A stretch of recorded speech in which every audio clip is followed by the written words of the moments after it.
ñu ngi leen di nuyu di leen jaajëfal yéen ñi nga xamante ne si yéenay suivre seen biir yi Facilité La Vie tey nag dañoo ñëw ngir expliquer leen lan mooy verbe.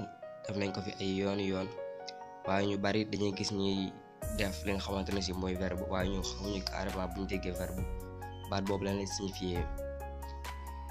benn livre mi ñuy wax naan le verbe est un mot qui dit ce que font les personnes, les animaux et les choses. maanaam livre bi nee na verbe mooy benn baat boo xamante ne si dalay wax la la nit ñiy def wala mala yi wala li nga xamante ne si mooy soos yi. soos boo ko déggee mooy këf, maanaam benn affaire boo xamante ne si amul ruux, waaw lu mel ne oto wala banc, maanaam yooyu français soos la koy woowee. maanaam lépp loo xam ne amul ruux rek français soos la koy woowee. voilà livre bi ñëwaat ci kaw jooñu fi benn phrase boo leen ko déggee mooy ab wax ba mu egg. voilà mu daal ne Ami et Rémi bavardent joyeusement avec leurs camarades de classe. livre bi nee na Ami ak Rémi ñu ngi wax ak mbégte seen xarit yi nga xamante ne si ñoom lañ bokkal classe. loolu livre bi wax.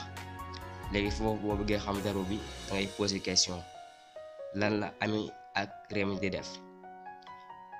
lan la Ami ak Rémi di def kon danga foofu question bi réponse bi ñu fi tiré mooy dañuy wax. kon baat boobu mooy verbe bi, ndax baat boobu kat mooy baat bi nga xamante ne si moo lay wax lan la ak Rémi di def. comme ni ñu ko waxee woon ci suuf, le verbe est un mot qui dit ce que font les personnes. maanaam verbe benn baat la boo xamante ne si dalay wax lan la nit kiy def wala mu bàyyi ma bi wala li nga xamante ne si mooy sosi. voilà léegi ñun dañuy ñëw jox leen benn phrase boo xamante ne si ci soos lañ koy defaree, dañ koy sosee. par exemple ñu ne la voiture heurte l'enfant.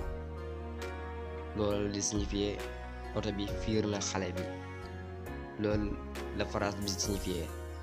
léegi boo bëggee xam verbe bi da ngay poser question, lan la oto bi def. oto bi dafa fiir. kon baat boobu ñu trouvé mooy fiir mooy verbe bi tey signifier heurte. kon heurte mooy verbe phrase bi. léegi dañ leen joxaat benn phrase ci li nga xamante ne si mooy bàyyi ma yi. jox leen benn phrase, le lion rugit. maanaam mën nañoo wax ne gaynde gi yuuxu na. boo bëggee trouver verbe bi danga naan lan la gaynde gi def, nga ne gaynde gi dafa rugi, maanaam dafa yuuxu. kon réponse boo nga trouver muy rugi moom mooy verbe bi. voilà kon loolu moo nekkoon verbe. maanaam verbe mooy benn baat boo xamante ne si dalay wax lan la nit ñiy def wala mala yi wala li nga xamante ne si mooy soos yi, maanaam bi amul ruux. kon tey lii moo nekkoon vidéo bi. bu fekkee ne leen ñi ngeen di ñaan ngeen abonné te ngeen like di partager vidéo yi. di leen jox di daje ci beneen vidéo ba beneen yoon.